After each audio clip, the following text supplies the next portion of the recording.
Marsabit County joins the rest of the world in commemoration of International Women's Day. Basically, we are also focusing on some of the harmful traditional practices.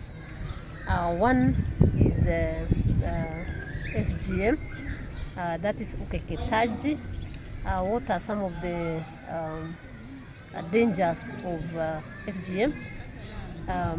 Moja zaidi yenye tunafaa kuongea ni fistula.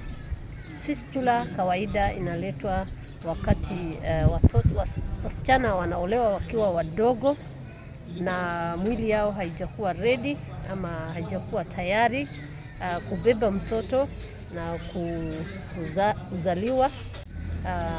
Mtoto anaweza pata shida ya fistula. Fistula pia inaletwa na ukeketaji. There are different types of FGM. Msichana akizaa akiwa na FGM,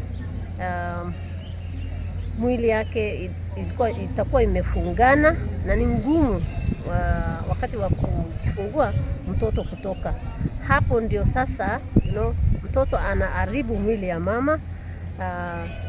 Ile njia ya choo kubwa na ile choo ndogo inaweza pasuka, alafu hizi zinaweza join na mama hataweza control kukojoa na pia ile choo kubwa. So sometimes hii inaleta shida kwa sababu wamama hawakuji hospitali kama inavyotakikana, na wakishapata hiyo shida pia ni ngumu kuinteract na wenzao kwa sababu ya hiyo shida ya kutoa harufu na nini.